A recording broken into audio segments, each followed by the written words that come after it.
all in black. Mommy, why are they all wearing black?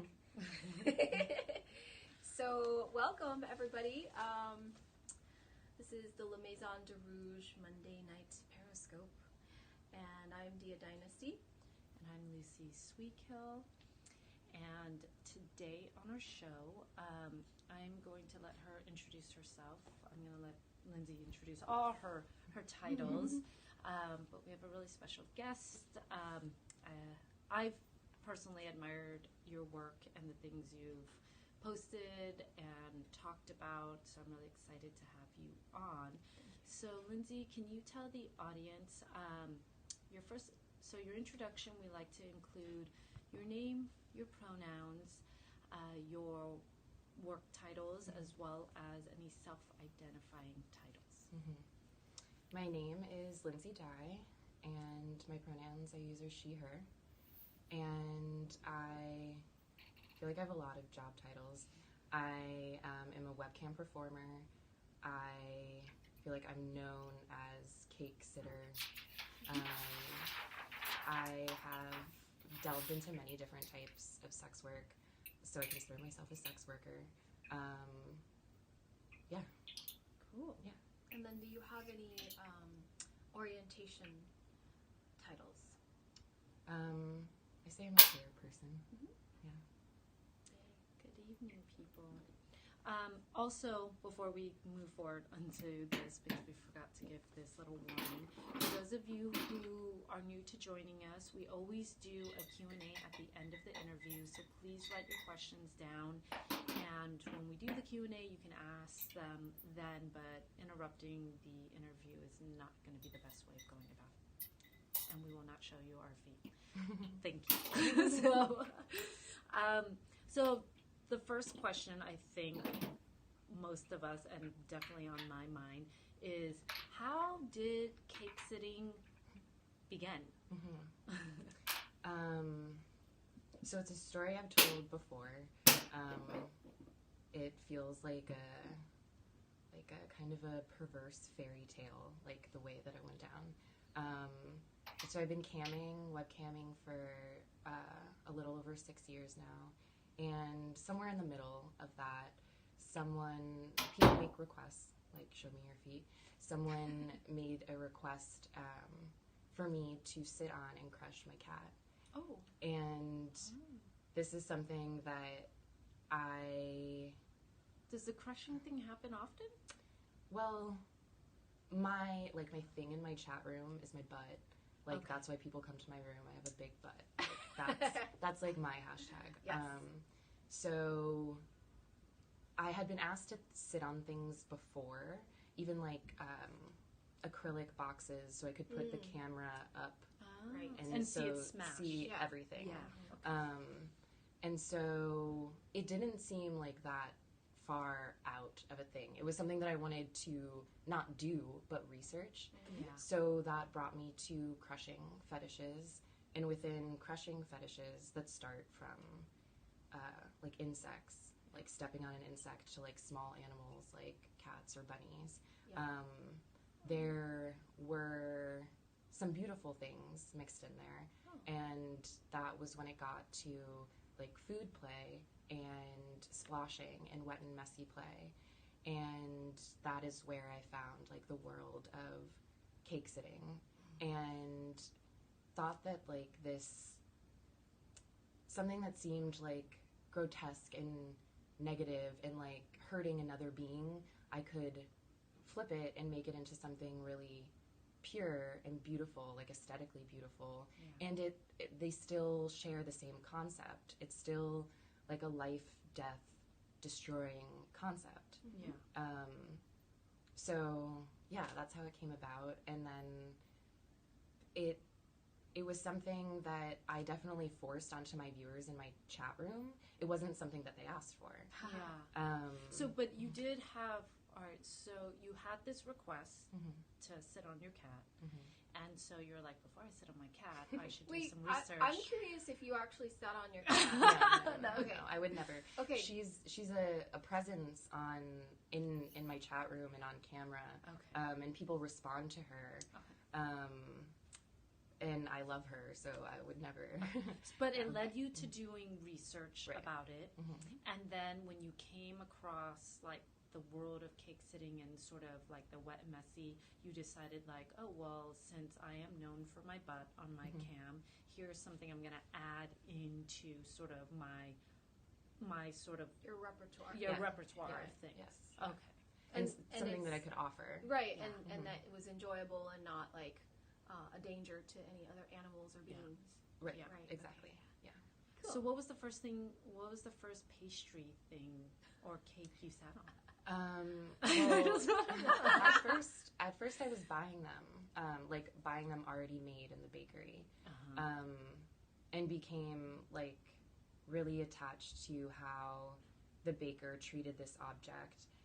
And then it slowly morphed, like it evolved into me baking my own cakes.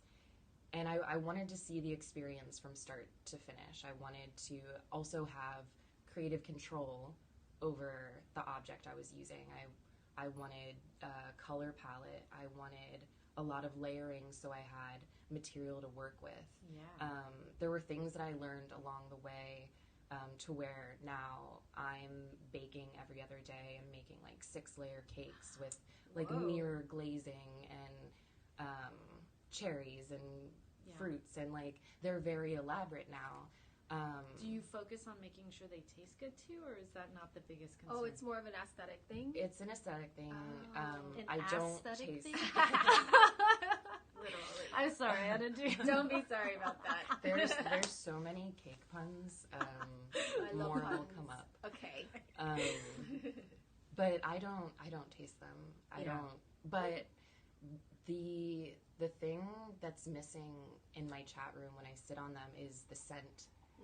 Like the room fills with a beautiful, like sugary scent, which like now when I'm doing them in public spaces, that's something that's translated that people really respond to. And it's got to be very nostalgic for a lot of people. Certain types of sugar, certain types of frosting and scent. Like definitely when I smell like birthday cake, like the one from like The confetti cake? the confetti Yeah. cake. Yeah. It's a distinct Yeah. It is. smell. Yeah, and Well, frosting too. Yeah. And cake as an object that we all have a relationship to. We've Yeah. all hopefully like had our own cake in our life. So to see something that you have a sentimental attachment to destroyed, Yeah. like there's going to be emotion there. And that was the other thing that I liked, that there was so much emotion attached to it that wasn't necessarily sexual. And also that I'm sexualizing this object that Right. is actually childlike. Right. Yeah. Right. Yeah. So Especially the colors you have chosen to make your cakes, they're not like, they're not like dark and gothy. A lot Right. of them, they're just like really happy. Yeah. They're super, super happy colors, and they're like a little fairy tale. Mhm. Yeah. Definitely. And that. it's a way to almost like contextualize some sort of like childhood happiness memory into bringing it into like an adult fantasy absolutely. context. So then my question with that is, have you had people ask to, like, obviously you've performed them in public, you've performed them, I assume, in private as well. Have people asked that they do want to try clean it, like lick it and clean it up? Is there an ass worship part of it that happens? I think that part of it comes from people that aren't necessarily interested in the destruction. Yeah. It's like, or aren't actually cake fetishists. You know what I mean? Okay. Because there are actually wet and messy like cake fetishists, Yeah. where I think the sexual dynamic comes from the smush and from this thing was full and now it's flat. Right. It's like Yeah. the transformation. Right. Yeah. Where someone who's saying they want to lick it off me or eat cake off my Right. body, I don't think They just want a chance to get to right, your yeah, body. yeah, Right. yeah. It's not about the performative transformation of the cake itself. Right. It's about like wanting to put their mouth on your body. Right. Which is, I mean, is that something that you're interested in at all? That's not what I think that the point of the performance of it is for me. Of course. Yeah. For you, can you describe for you what it has become? Like, what do you feel during kind of the start to the end and what it means to you? I actually feel like it's gotten away from me a little bit. And I mean that I had a very specific mission going in of how I wanted to perform it and what it would look like. And now that I'm being hired by different venues that aren't the most sex positive or being hired for a birthday party, the idea of it has kind of been watered down. Yeah. So I feel like I experienced the height of it at one point, but now I kind of want to work my way into something else that made me feel just as good as the high point with cake sitting. And during the public fetish performances, I would sing during the act. And I also thought that added a confusing emotional dynamic because I was singing sad love songs during this very like sexual but also public erotic performance. So there's this push and pull of this is sexy but it's sad, this is disturbing but it's kind of funny. Like I want all of these emotions and contradictions present because I think that's ever present in sexuality. And now it's kind of just become this one thing where it's this hyped sex performance where it's been reduced. Yes. Yeah. Does it kind of feel like it's become like a spectacle more than anything? Right. Without like substance. Right. And where that wasn't my original intention. And I also like care so much about my audience, my clients, the people in my chat room, the people that trust me working with fetishes, that I don't want to diminish their experience or bring it into like the mainstream where it's like misunderstood or not taken seriously. I never want it to not be like a sensitive, serious experience because it is. Okay. That's kind of the danger of any sort of, I guess, like blowing up and expansion of your thing. Right. And is that everybody wants a bite. Right. Like they don't want the whole experience. Right. So what is the, I guess, like the origin of your desire to be a sex worker? Like kind of your... I think it started like very young. Like I knew two things when I was younger. I knew that I wanted to move to New York at 10 years old. Like I knew I wanted to move here and be an artist. And then when I was 12, 13, 14, I was going to strip clubs and I idolized strippers. And this is all in Florida, like in Miami. Like it was very, it was okay to be sexual and kind of pushed upon you as a woman, and it wasn't something that I saw as a negative thing. So I wanted to be a stripper. Like that looked like a point of power for a woman. So there was always this duality of art and sex, and that I knew that that's what I wanted to do.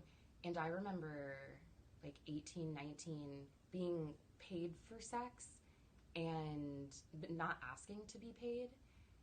And that was like that guy's fetish, like that turned him on. Okay. And just that, like, I feel like I've always had like one foot in the water, like in sex work, until like I started camming and consciously decided, like, okay, I'm going to do this and be a part of this, and this is going to be my job. And I feel like it's because, like, I was treated this way anyway. Why not use it as, like, for capital in my life? And just growing up in Florida, it was like, I wanted to talk about, like, in my thesis statement in grad school, like I said, I grew up in a bathing suit. Like, I was, like, half naked most of my life. And it's very normal there. And there's, when you're on the beach and men, women, you're all half naked, there's this mutual thing happening where, like, everyone's on the same level. And that's how I feel in the chat room. Like, it's this mutual, we're both here because we want to be here. It's on the same level. But in terms of, like, exhibitionism, I don't think I knew, like, I was an exhibitionist until, like, I moved to New York, where walking down the street with minimal clothing wasn't the same as it was in Miami. So it's very different. It is very different. A lot more noticeable. More noticeable, and just, the way that you're treated is just so different. But there's a level of enjoyment for me in exhibitionism when it's in a mutual environment. Well, the difference between harassment. Right. Where you're consenting to display yourself. So would you say that exhibitionism is one of your kinks? Yes. Okay. And I think that's one of the reasons why I'm so comfortable like on a screen, camming, and also why I'm so comfortable, like, sitting on a cake half naked in public. Like, I get a little nervous, but I get nervous that it's going to go wrong in some way, not that I'm out like there. or that I'm putting has cake it on ever my hands. gone wrong? How does it go How does wrong? it go wrong? Right. I have to tell myself that there's, like, actually no way that this could go wrong. And, like, there's no like, what am I looking to tell me the qualifications of what will make this good or bad? What are, there's not really. No. So you know it's like. Who has set the standard for this that you can't pass? So you had mentioned something when we were speaking privately about the distinction between what cake sitting is for you, that it is not your fetish. Right. You know? Can you tell us more about, like, what you consider is your fetish, and then this thing that you're known for, why it's not your fetish, and the sort of different categories and arenas for you that it is? I feel like because of camming and the things I'm asked to do, I have, like, slid in and out of fetishes. Like, I've learned that like, you're not born with a fetish, like, it can develop over time, right? So it's not that it hasn't turned me on. Like, I'll do cake shows on cam, and, like, I'll masturbate afterwards and have an orgasm, like, with cake all over my body. That's not necessarily, like, the thing that did it, but it doesn't not turn me on. And I think that there's, like, I am a very empathetic person. Like, if something turns someone else on, I'm, like, very down to do it. So I feel like rather than, like, picking and choosing, I'm like, malleable to people's fantasies, and like, that's my job too. So I think that's like perfect for camming. Yeah, exactly. Yeah, feeding off their energy, right? Because it is very different for doming. Right. Yeah. So you get so would you say maybe like being an exhibitionist, but like enjoying somebody else's kinks and fetish, knowing that it turns them on, and kind of being able to do it yourself is a big turn off. Yes. Okay. Yeah. And I also like I like people needing me. I like being an alleviator for people. Mm-hmm. So I think there's like something in there too. What do you mean by alleviator?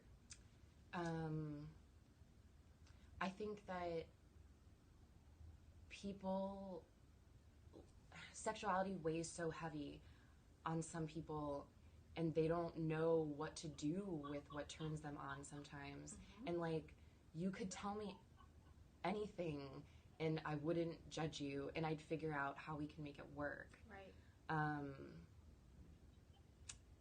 Okay. I'm like a very sensitive and tender towards like other people's fetishes or kinks or like things that they don't think that they could tell anyone else. Right. Like I want that to be me. Yeah. And I want to like see how we can work it out. Mm-hmm. Because also I care so much about other women. Like I feel like I can take the weight of a sexual encounter that may make someone else feel uncomfortable. So like I want to open myself up to that to kind of take it off someone who might not be able to handle it. Yeah. Okay. So how do you deal with that kind of, I guess, like heaviness or whatever? Like, do you have some sort of way to release it yourself, or some way to shield, or like what do you do with that kind of energy? Or do you have your own boundaries and limitations? Mm-hmm. You know, like what are those? What are your Right. boundaries and limitations? Well, I always say like I would never do something if I didn't actually want to do it. Like I'm not just doing anything because anyone's asking me. So I still have to be interested to do it. I still have to care to do it. Well, you didn't sit on your cat, so Right. Thank goodness. And that's kind of the boundary. Like anything that's not hurting someone else or another being like existence, like I will consider. But that's also like one of my faults is just I'm referring mostly to business, but like not being able to say no because I want to say yes to everything and please most people. Yeah. But I don't have like a hardcore list of boundaries, but I do like I communicate, and in my personal life I communicate like within like a sexual experience, and I think like that's the most important thing right now, like in 2018, is like communication during sex and like talking more. Because I think also with that too is like if you have a need to please, you know, it's part of your responsibility to communicate when those boundaries are being pushed, and it's also part of the other person's, you know, responsibility to always to check in too, because sometimes what you did yesterday is not necessarily what you want to do today. And that need to please. I think a lot of women in general have that, right? We want to, you know, please our partners or please people in our life, sometimes to the detriment of our own well-being. You know, and learning to communicate those things are really essential. So there's no limits that you would tell the audience, like if you come onto my cam stuff, like don't go asking me these things. Not really, but also there's like on cam I feel like it's a lot more tame than people think it is. Like it's faux pas, but like I eat on camera, like I'm having my meals, I'm like getting dressed, like I'm in my room. So is it just on? Like, is the camera just like on and you're sort of engaging with people while you're eating and getting ready and doing all that so stuff? there's like a voyeuristic element to that. And just, I mean, there are off the wall things I'm asked, but like a day of camming is, maybe I'm desensitized, but it just seems kind of, it's pretty tame. Like there's nothing necessarily beyond, well, first of all, I'm by myself. Like, so I'm masturbating. It's like solo masturbation. But beyond someone wanting me to, like, role play a particular idea, which is, like, mostly where it could get, like, uncomfortable, there is actually, like, some role play that I won't do. Mm-hmm. And what is that? I don't, it's race play, and I'm not, there's never been a part of me that's, like, there's not a part of me that feels like I'm acting, and I'd have to be acting during that and acting being derogatory towards someone or putting someone down. Yeah. And I want to be real, and that's not how I engage with people, like, in real life. So it's not something that I could pretend to do. Like, I just can't do it. Yeah. So yeah, that's a definite, like, yeah. Okay, that's great. So when you do find yourself being kind of, like, stretched past your limit or whatever, how do you self-care? The thing that I do now is go to the Russian baths. Do you go to the Russian baths? The one in the East Village? Yes. Oh, I've been there a few times. I like the other one in Tribeca Air. They're like, those two places are like total opposite. One looks like I've never the been Russian to the baths that Lindsay's talking about looks like it's attached to a prison. Yeah, it does. And the one that Lucy's talking about looks like it's attached to like the Roman, Roman Empire. The one I go to is not glamorous. It's been there for like 50 years. It is the opposite of glamour. It is so. I've been in there and I was like, I don't. And then I went back and I was like, wait, I don't know why I'm here. So it's very authentic. Yes, it is. There's something about being so hot that you cannot think about anything else. It's the only place where I can go to, and Are you trying to get some Miami heat? Is that what's happening? I think that's a part of it. But just being in such an intense experience that my brain's not going anywhere else, and all I can think about is my breath and my body. And it's kind of funny though, because it's like a very male dominated place. It is. But I find like power in that too.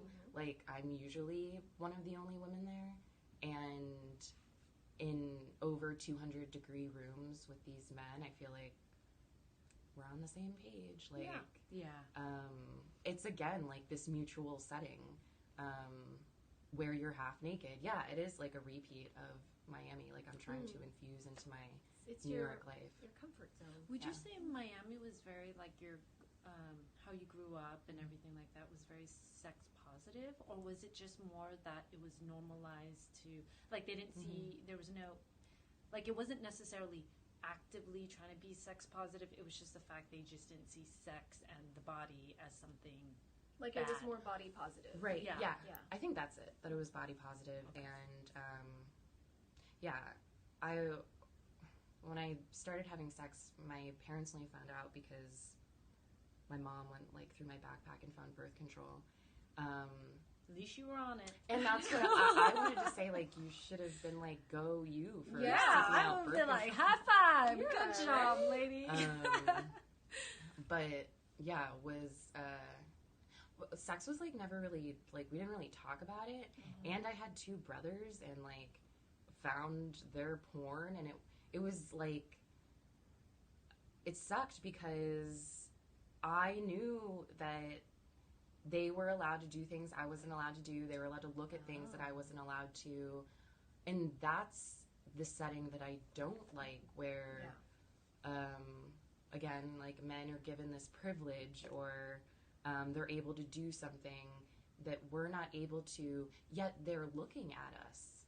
Like, we are passive participants in all their sexual experiences, but we're not allowed to actually participate or learn. We get shamed by it. Or learn about it, or ask questions, or like, I wanted to be educated in like, why is this happening? Definitely experience like inequality there. And does your family know what you do? Yeah. I mean, I guess you have a huge following. Is that a smooth situation, or is it a complicated? It's a little complicated, but my parents are so conservative that they didn't even know what the term sex work meant. So, like, I got to be the person to explain to them, like, what it is. Yeah. So they even attach less stigma to it because they didn't understand, and Yes. I'm their teacher. Yeah. I think my, like, what I regard as my art confuses them more. Mm-hmm. Yeah. And, like, the cake sitting confuses them more. You as an artist is more confusing. Yeah. To Yeah. I feel like that's a very common It is. thing, It's such right? a broad It's term. like, Yeah. And so I'm an many artist, people- and they're like, I don't. Yeah. People Like- misuse it also. Yeah. Yeah. So they're like, unless you're sculpting or painting something, or a musician, we don't really know. Mhm. Like, I think parents have, at a certain generation, have like maybe 4 ideas of what Yeah. artists Right. means. There you you know? go. But Florida, I think, was so important because the neighborhood I grew up in, I later found out when I was doing an art project about it that it was built by Disney World. Mm. And then simultaneously I'm like going to strip clubs. So there, in my life, there's always been this like crossover of something very childlike and pure and sex. Yeah. And it was, I think everyone has that, but it Yeah, was just yeah. more like in my face and Yeah. apparent, especially when I started making work about it later on. Yeah. I'm sure tons of people like myself have used their Barbies to enact a lot of sex scenes. Yeah. Yeah. So, going back to what you were saying about how cake sitting is not your fetish, what, and something, we were speaking about earlier too. So, cake sitting is not your fetish. It's more something that you enjoy doing because there are other people who enjoy it. And it's more of your art, you have said. And it's become more of your art. Do you see your art expanding from there?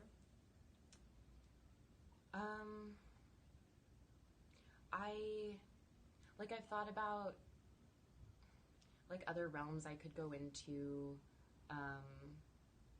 because there's so much that could be done with like wet and messy play and like food and slime and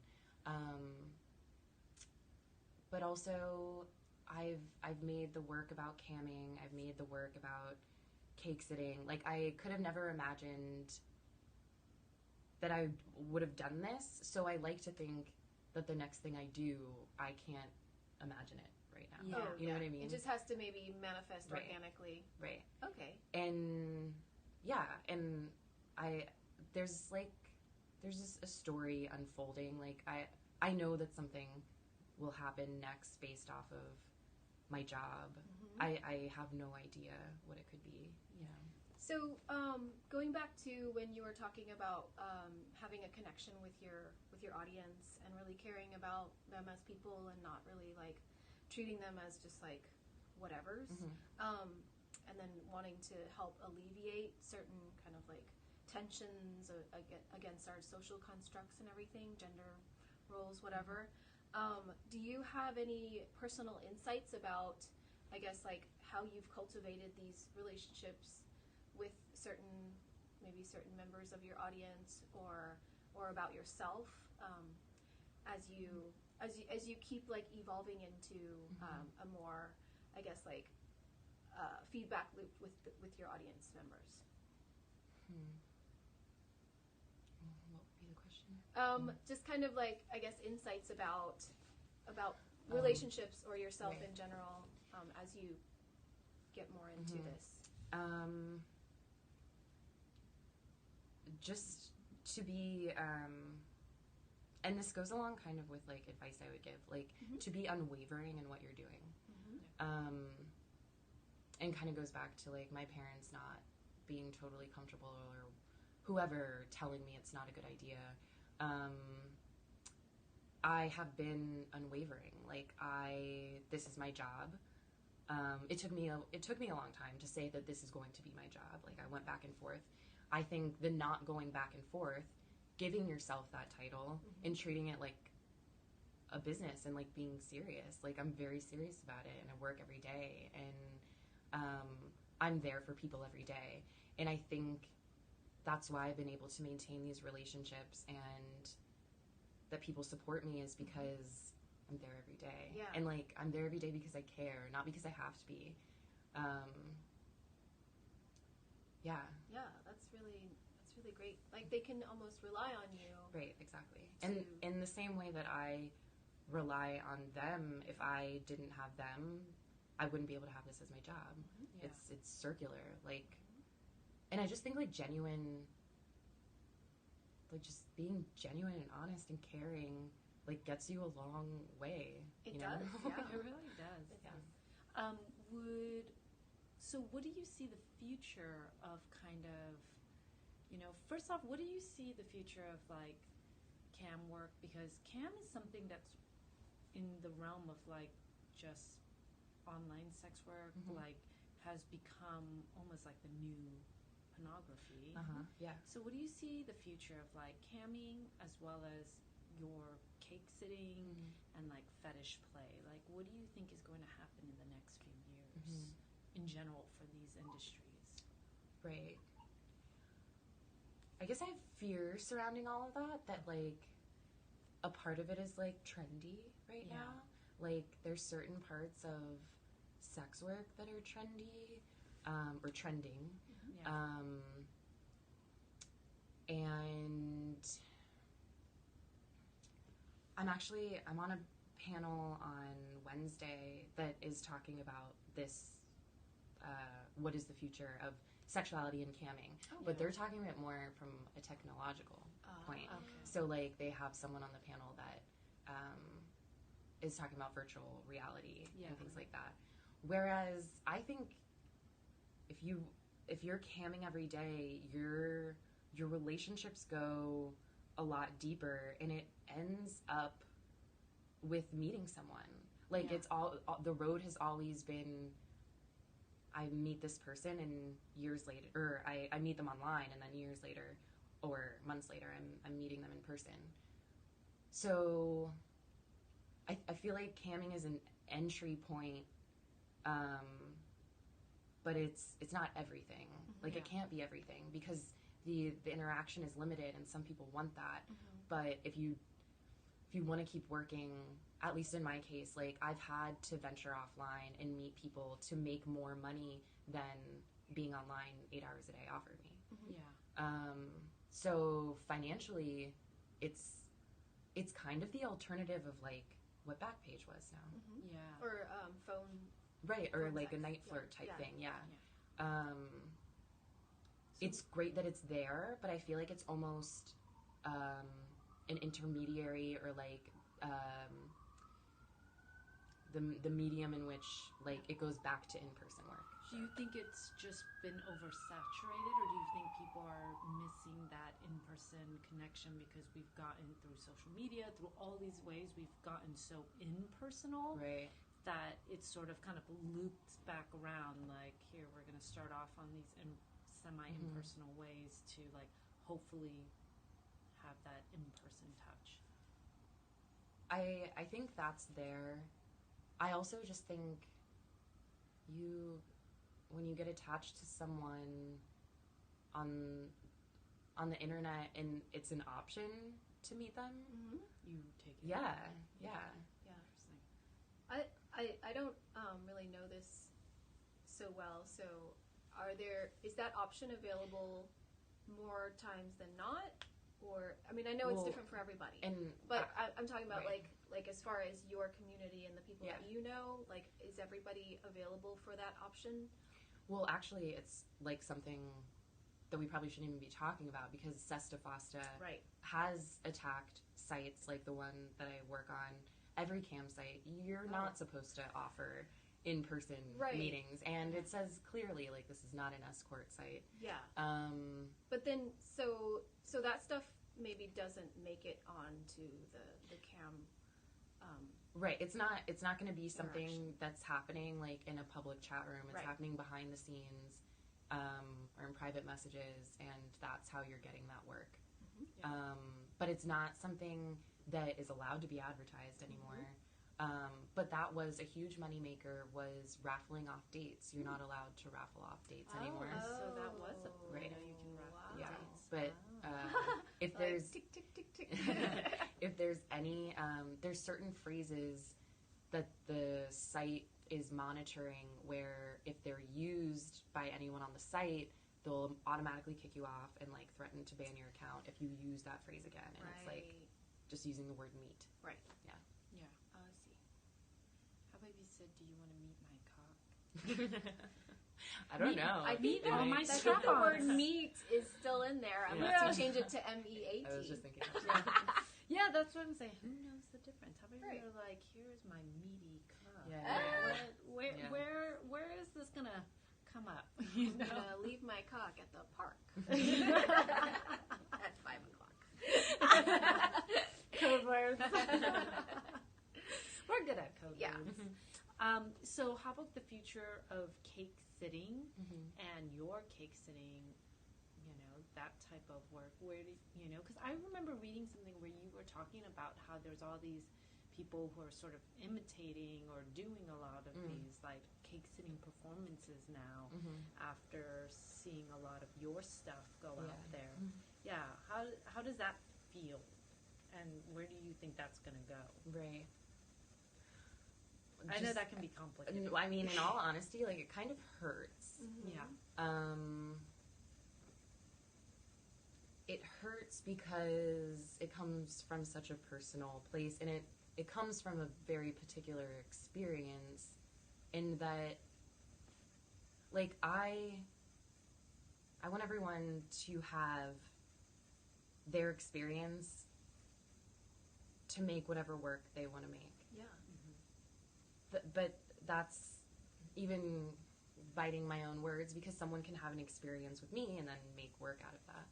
Yeah. So I guess it's my frustration came from I have had to work so hard to get to this place and have so many learn how to navigate like what I'm doing by myself and like one woman show. Like I can't even believe that I'm able to say that that's my job, and like I paid rent last month with cake sitting money. Like like it took a lot to get there, right? So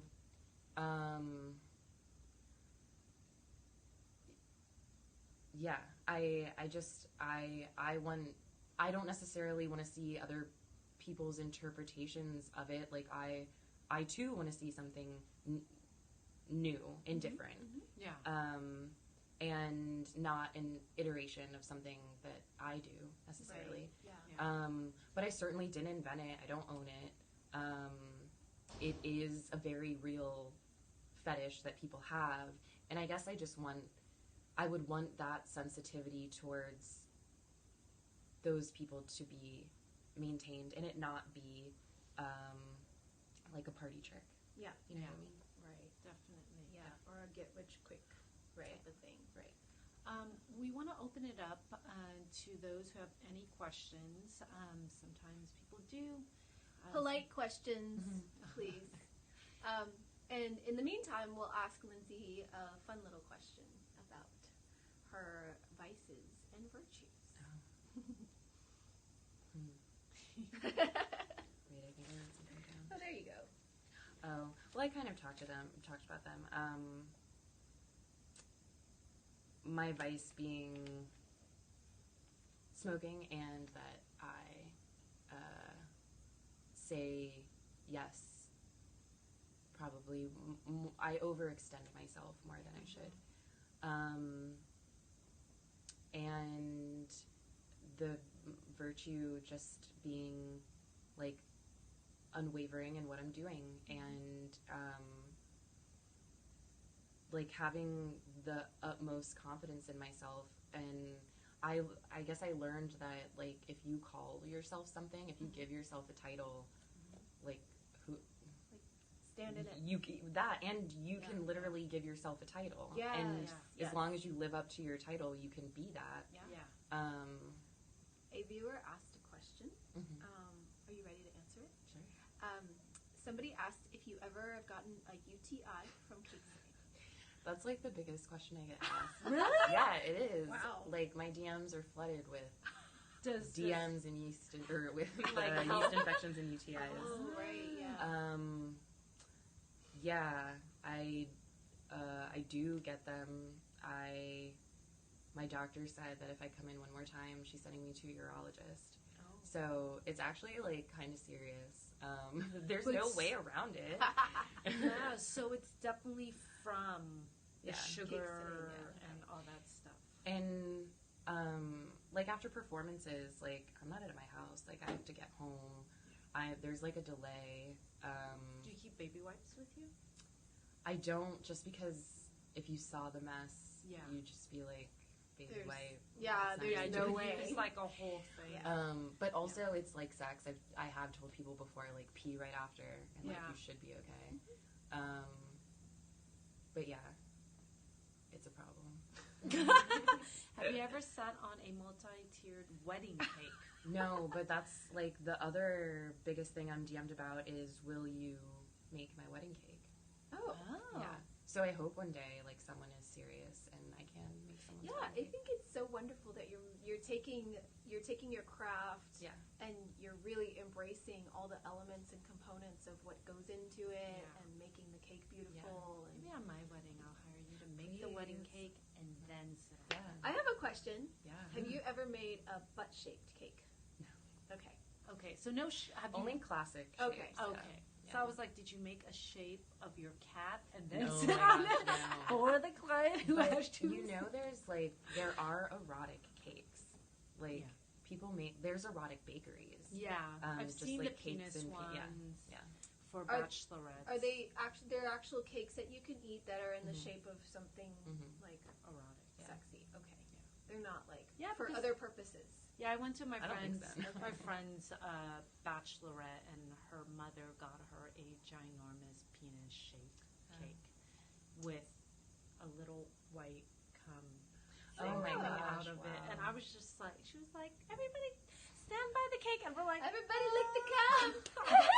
It was kind of just really awkward because there was a lot of older people there too. I ran a I had a friend that ran a food porn blog for a little while, and I did all the photos for it, and so I directed a lot of the photos, and there was a lot of cake fucking. Yeah. So, anyone else have any questions? Well, if somebody does have a question, though, they can, Yeah. ask it. But Lindsay, first off, what are your social media handles for people to follow you? If you have a website, and have you ever considered sitting in Jell-O? And do you miss stripping? I have made art with Jell-O. I've never sat on it. I don't think there's not like a crush thing that happens. I think that would be more like a splashing, like tactile, Yeah, wet for sure. and messy type For thing. sure. And then stripping, actually, I quit stripping because I realized it wasn't the job for me. Like it was extremely hard on my body. I like to limit my in-person interactions, and it was just endless in-person interactions. Just because it's emotionally draining. It's so. It was really hard. It's kind of a gateway, though. Like I found it to be something that was very easily accessible where I lived in Texas, and so it was like, oh, this is my first form of sex work that I'm going to try out.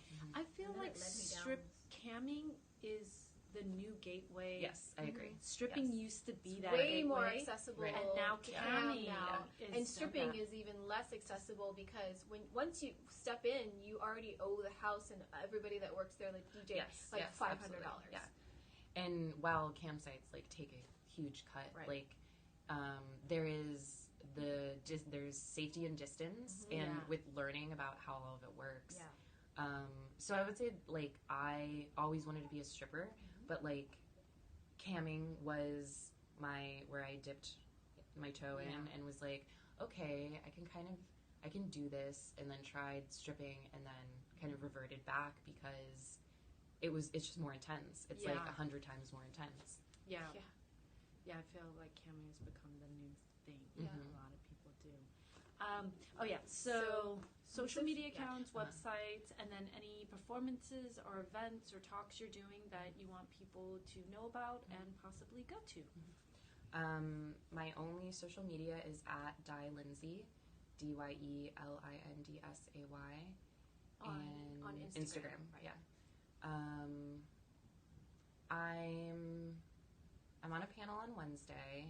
I'll have the info on my Instagram. That's called Cam Life, and will be like sex education, virtual reality camming, and then whatever I am able to add.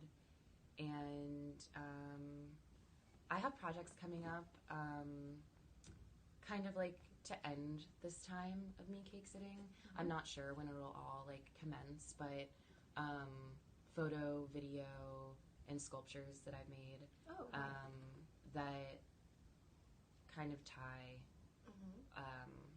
these past almost 3 years of cake sitting. Wow. Kind of wrap it all up. That's awesome. Yeah. Nice. Yeah. So one viewer asked if you were on any cam sites. I am. I'm on myfreecams.com, and I do not. Something I don't do is I don't advertise my cam name. I don't do it on my Instagram. Like and I don't have social media for it. I like the insular community of camming. I don't like to bring people in to teach them. I like to be found. So if you can find me, like, cool. Oh. I like treasure that. hunt. And then another viewer asked, why did you start smoking? Oh. Or why do you smoke? Or something like that.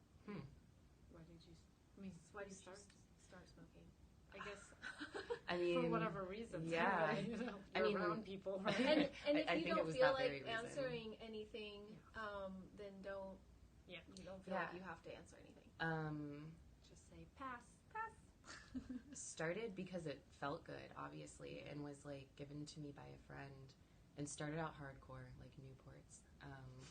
And I That is like pretty hardcore. tapered it down a little to lights, but I don't know. It's like it's relieving at times. Yeah. Right. Well, and it's also addictive. So Yeah, that's true. Sometimes you don't really get that. Do you much smoke control. on camera? On cam? I actually don't, because we just don't smoke in our apartment. But an apartment we did smoke in, that was a common request. Yeah. Smoking fetish is Totally. huge. Yeah. It is. Yeah. It's interesting because I find that a lot of people who do cam work unknowingly get into a lot of fetish work because it's all about requesting what you want. And so at first they start off thinking that they're just doing camming, and then I'm like, well, you've done a lot of kink fetish things, and you don't even know it sometimes until you're deep into it. And, and I'm like, those are all kink related stuff. Yes. They're not just cam stuff, you know. And I, because of camming, I'm into feet stuff now. Like your feet or other people's feet? I'm into people being into my feet. Oh, so like I'm into people being into my feet as well. But like I would have never even tried any of that in my personal life if I didn't experience it first on cam. So there's crossover there where like it infiltrates my personal life. You know? For sure. Because you get introduced to things that you never thought of, and then you're like, oh, that's kind of hot. Right. Like, I'm into Or, that. this actually feels really good. Yeah, totally. Yeah. Do you smell your smooch smooch cakes? Um, I don't know. How would you do that? Like scrape it into like a Tupperware? But I actually, Maybe I did sell, when I first started, like I was doing cakes but couldn't afford them all the time, like buying the cake from the bakery. So one time I bought like Swiss rolls from the bodega and sat on those, but in their packaging. And ended up sending those to someone on cam that was like, I want that from you. Cool. That's awesome. That's really smart, actually. But like that happened once in like the 3 years I've been doing it. So it's like, it's not like a big request that people want the remains. Yeah. But you didn't know that anybody would That's true. until after you did it. So if you want remains out send there, her a box people, of Twinkies. Right. DM. Also provide me with what you want me to sit on. Right. Yeah. Exactly. And then you can go buy it back. Well, thank you for being on our show, Thank you for Lindsay. That having was me. super informative and really awesome. Yes. Again, you know, her I think that you don't have a Twitter. That's No. what we No. But you can find her on Instagram. And I think next week we are going to be speaking with Lenora Black, who is a sex witch. And is there anything else that I'm forgetting? I don't think we have any upcoming events or anything. There may be a couple days that we take off, and we'll let everybody know. Yes. But thank you for all your very polite questions. And thank you, Lindsay, for being here and being so open and earnest in all of your very authentic answers. Thank you. I appreciate it. Have a good night, everyone. Good night. So we close